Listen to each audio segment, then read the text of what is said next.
VOA This Morning.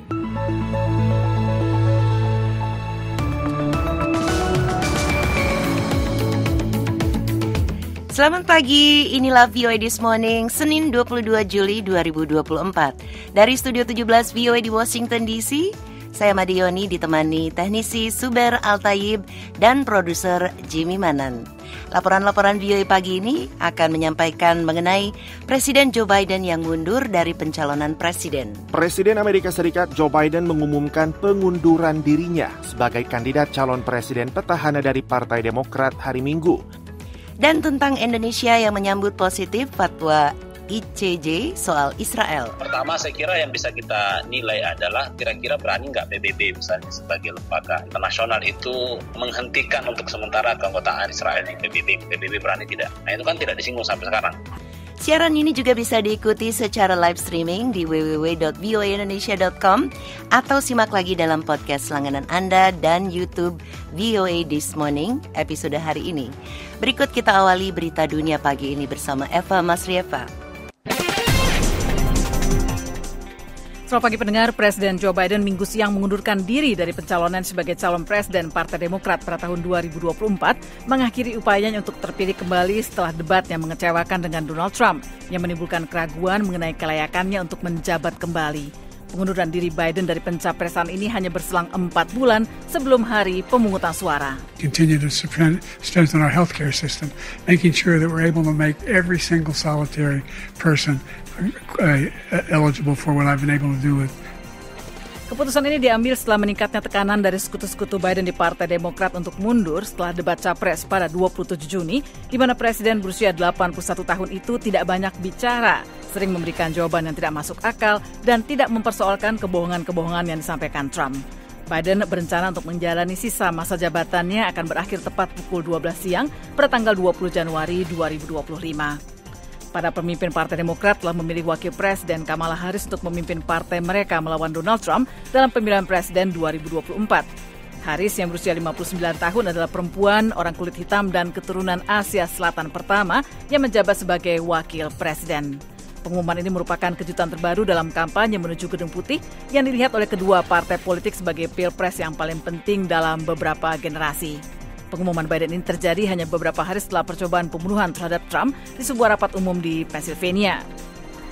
Kita beralih ke informasi lain. Dinas Rahasia Amerika mengatakan mereka berulang kali menolak permintaan dari mantan Presiden Donald Trump untuk memberikan keamanan ekstra pada penampilan publiknya yang semakin sering terjadi 2 tahun terakhir ini.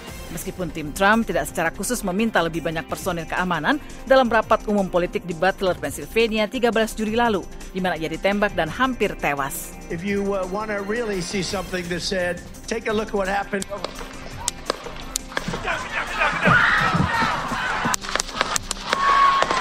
Pengakuan Secret Service, badan keamanan utama untuk presiden saat ini dan masa lalu beserta keluarga dan pejabat tinggi pemerintah itu muncul beberapa hari setelah badan itu membantah dengan keras bahwa mereka telah menolak untuk memberikan tambahan personel keamanan yang lebih besar bagi acara-acara publik Trump.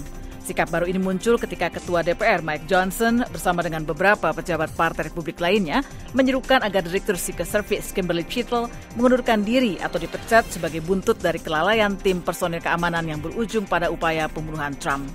Chittle yang telah mengalahkan dia tidak berencana untuk berhenti akan menghadapi pertanyaan-pertanyaan sulit pada Senin ini dalam sidang dengar pendapat Kongres mengenai penembakan dalam rapat umum Partai Republik di Pennsylvania 13 Juli lalu.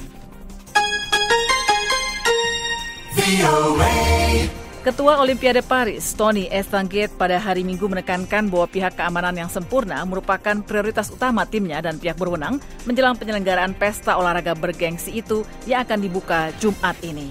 The perfect security, which is absolutely the priority, and there is no discussion, there has never been any discussion to put at risk a security model. So the base is... Berbicara para wartawan, Tony mengatakan keamanan yang sempurna benar-benar menjadi prioritas dan tidak ada diskusi soal hal ini.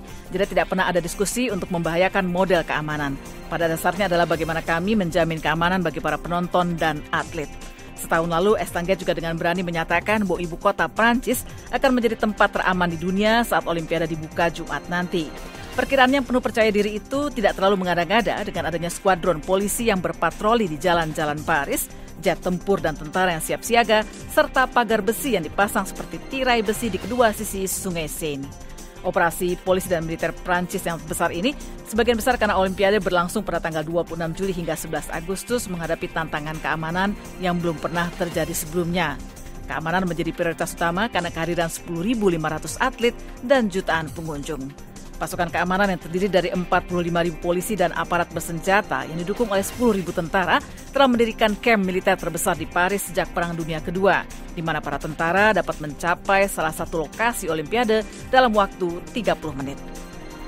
Militer Israel pada hari Minggu mengeluarkan pemberitahuan pemanggilan wajib militer kepada 1.000 anggota komunitas ultra-ortodoks, satu langkah untuk memperkuat barisan militer Israel. Meski demikian, hal ini juga semakin mengobarkan ketegangan antara warga Israel yang religius dan sekuler.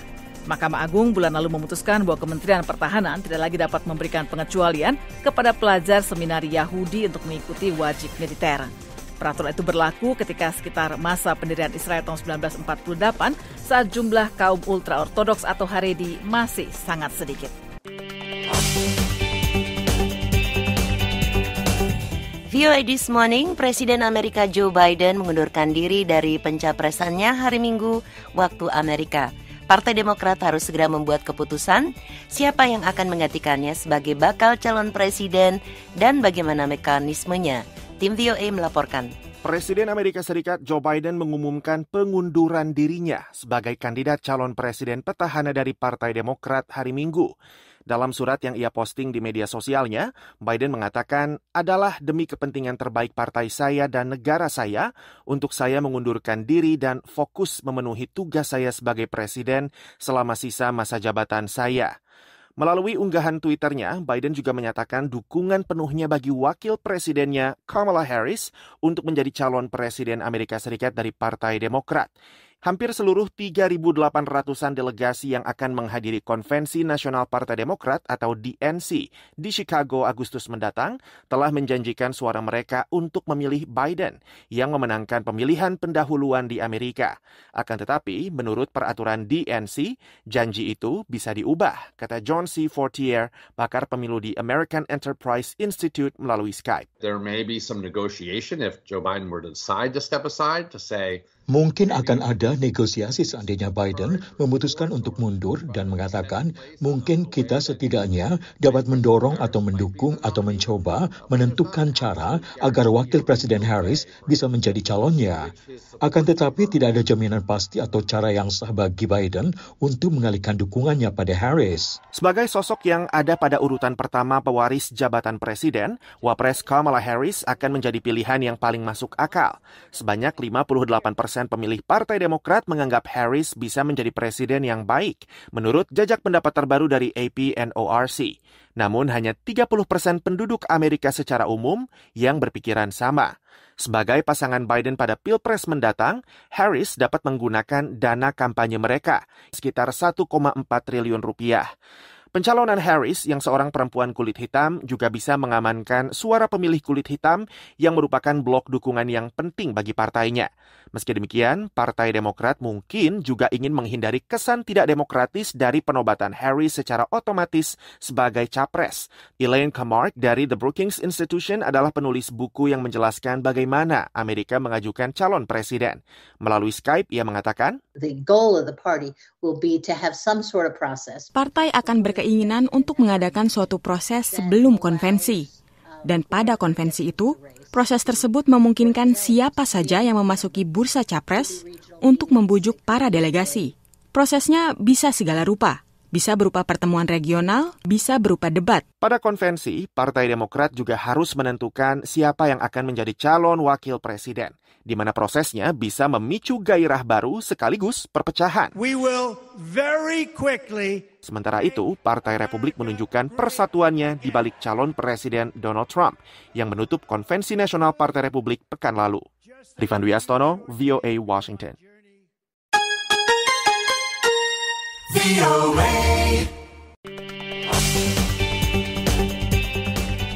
Dalam Konvensi Nasional Partai Republik yang berakhir Kamis, para delegasi menyetujui platform politik yang hampir-hampir tidak menyebut aborsi.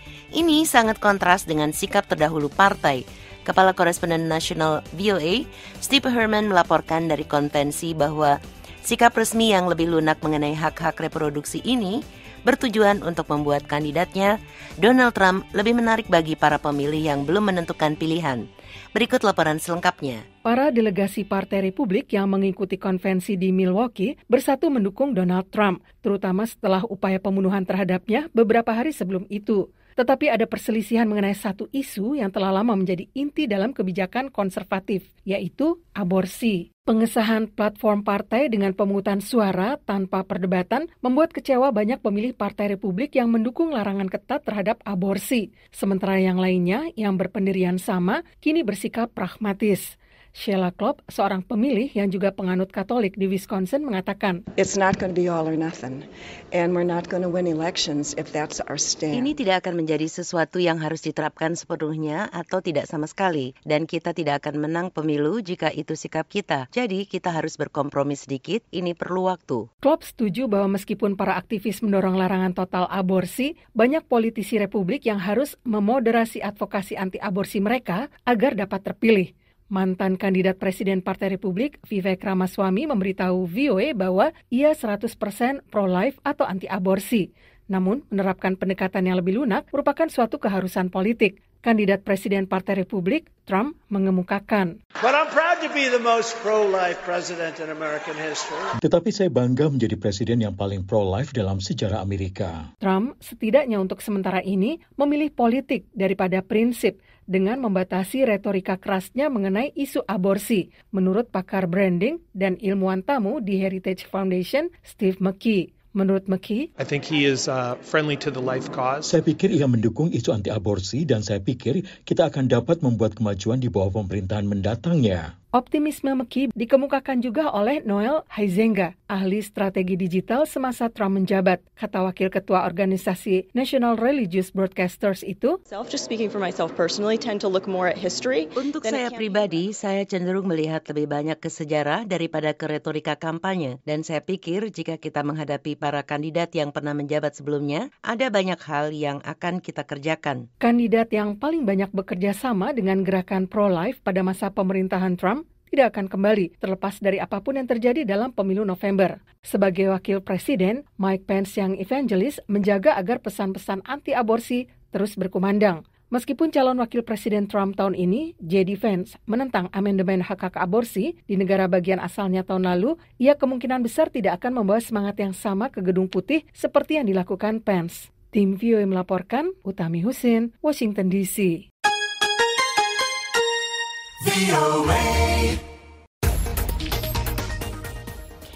Indonesia menyambut positif fatwa Hukum Mahkamah Internasional atau ICJ tentang tindakan Israel di wilayah pendudukan Palestina yang dinilai ilegal.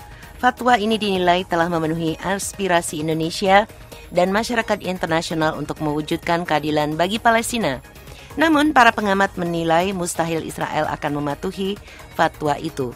Fatia Wada melaporkan dari Jakarta. Mahkamah Internasional atau International Court of Justice atau ICJ di Den Haag, Belanda, Jumat lalu memutuskan bahwa pendudukan Israel atas wilayah Palestina yang telah berlangsung puluhan tahun jelas melanggar hukum internasional dan harus diakhiri segera. ICJ memerintahkan Israel segera menghentikan pembangunan pemukiman dan mengevakuasi semua pemukim dari tanah Palestina yang diduduki. ICJ menilai kebijakan dan praktek Israel termasuk pembangunan pemukiman baru dan pemeliharaan tembok pemisah antara kedua wilayah itu adalah pencaplokan sebagian besar wilayah pendudukan. Putusan Mahkamah Internasional ini tidak mengikat secara hukum, namun menjadi basis legal dan moral bagi masyarakat internasional dalam memandang konflik Palestina-Israel. Menteri Luar Negeri Indonesia Retno LP Marsudi mengatakan di X bahwa fatwa hukum ini menunjukkan bahwa hukum internasional berpihak pada perjuangan bangsa Palestina. Dalam fatwa tersebut, lanjut Retno, Mahkamah telah menegakkan aturan hukum internasional order dengan menetapkan status ilegal keberadaan Israel di wilayah pendudukan Palestina. Karenanya, Indonesia mendukung pandangan Mahkamah agar semua negara dan PBB tidak mengakui situasi yang ditimbulkan dari keberadaan ilegal Israel, tambahnya.